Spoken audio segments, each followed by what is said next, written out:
The Moo Wrap is back. Okay, I don't know how to pronounce this. Yajo's Locker is available today. Always good to get a discount if you own some of the items in these bundles. Even if you have no idea who the individual is, you can go ahead and pick these up for a discount. And sometimes people choose to bring back semi-rare items.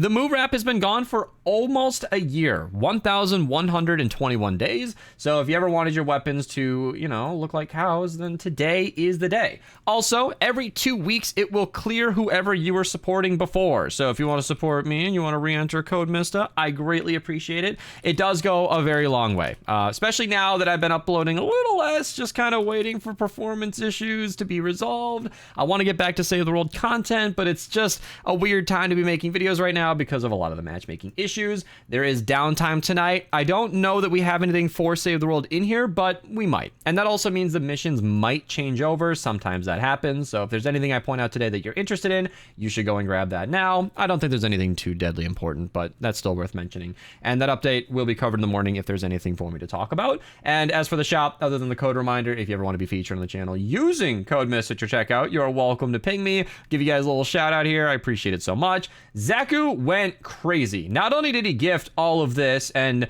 did some pet sitting last week, had to wake up at 4:30 a.m. for breakfast. Holy crap. Was that the cat just sitting there waiting for breakfast? That's honestly kind of adorable. I love it. We got a Zaku arm reveal here. Cats doing what they do, just remodeling the texture of your skin. And Zaku not only went crazy with that, but he gifted me the crew pack. He said, if you buy the crew pack, I'll gift 10 Stream Loots packs, which are like $3 a piece to the stream. I'm like, fine. Thanks. Or I think he bought them. I appreciate it. I don't know what he wants me to do with the bunny and Dragonheart skins or Luffy here, but we'll find out on stream. So Twitch link down below. All right. It is a weekly reset. So we have another Survivor Supercharger available this week. If you're looking to raise your power level, that is an excellent thing to pick up. Hit the road. The Dessa Blaster is gone. You now have 1 week to grab Parasaur Jess. She heals you when you use abilities. Pretty decent hero. Nothing S tier or dramatic, but very, very nice to have in certain builds. I use her plenty. Then we've also got Archaeologist. If you are trying to build your farming loadout, Fossil South is available and Hit the Road. Archaeologist is now available. She reduces the cost of the anti-material charge. Super great hero to have in general. The extra bonus this week, the weapon is a Stalwart Squire. Nothing too dramatic in my opinion. A legendary copy is pretty strong when it crits, but it's kind of hard to get it to do that. Triple crit damage is fun to run on it, but again, it's a purple copy. I don't think it's worth 100 legendary flux, but if you want to try it out and mess around, you're welcome to do so. The extra resource this week is Storm Shards. Always buy your legendary flux, and that's basically the weekly shop. I think there was one more thing to mention, but if I'm forgetting it anywhere, honestly, it's always good to just check the yearly timeline. Birthday llamas are gone. Just like that, here and gone. They were in and out. Oh, I think what's happening is the flame bow came back today. Is that right, chat?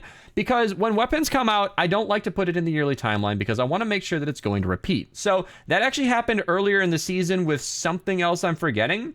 Yeah, I think it was the Prickly Patroller or something else, the primal stuff. It came back around, and I just wanted to confirm that it was actually going to be repeating. So now that we know that the Flame Bow comes out with Archaeologist, I can just say Flame Bow. There we go. Yeah, not the most terribly impressive weapon ever. It spreads fire to multiple enemies. I made a video on this with Zenith. It actually ended up being one of my favorite thumbnails ever. So I'm going to pull it up right now, actually. Flame Bow. Yeah, there we go. Yeah, Flame Bow and Zenith. This is like the fire and ice combo on this thumbnail. Made me so happy. And it really was. That flame getting spreaded around actually did crit sometimes and froze enemies in the process. So freezing enemies with a flame bow is just awesome. So definitely check out that video. Maybe I'll even link it down below and go and see that for yourself because it's a fun combo. I think that's the weekly stuff. So let's get into the missions. I don't have any help with ventures because I'm just alone today, but pretty easy on ventures. We've got base Kyle at any rarity. He's super awesome. Legendary survivor number 1 out of 5 is in the 108 zone. And in that exact same mission is Commando Spitfire. He reduces your minigun cooldown by a lot. Extremely good hero, and a legendary copy is great because he can go straight into your commander slot and you'll do max damage on that minigun. Deadly Blade Crash in the 100 zone. She adds affliction and snare to your melees when you crit. Super useful at any rarity.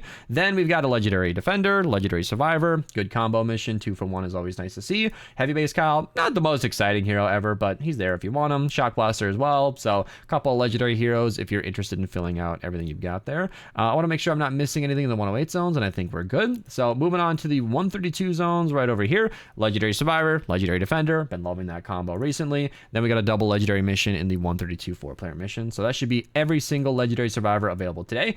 Then we got our 160s for the week. 5x Lightning in a Bottle, Eye of the Storm, Perk Up, and Perk Up. Deliver the Bomb will not count towards that Survivor Supercharger quest. And once again, if you don't have that quest, the description down below explains how to unlock it. I have no notes for Stonewood or Canny, but I'm sorry, Plankerton or Canny. Stonewood is the big winner today. Early game Survivalist Jonesy is a W. He's a great healing hero early on. He'll do a great job up until the end game, but for now he's awesome. Trailblazer Quinn, extra damage is always awesome on your Teddy. And then somewhere around here, yeah, Sharpnut Headhunter, extra shotgun damage, extremely good. She'll pair with that Stalwart Squire, and while I don't think that's a new weapon hero, I don't think people should be picking that up with their limited time gold in the early game. It comes around in the weekly shop semi-regularly, every few weeks, right? So she will boost shotgun damage, and shotguns are very, very strong. That's it. I streamed Minecraft today. So again, Twitch link down below. We've been having a lot of fun over there. I won't be live for a few days as I'm saying this, but my streams are fun. You should come and say hi. All right, that's it. I'm out of here. Have a good rest of your day. Go get some sun. It's been nice out.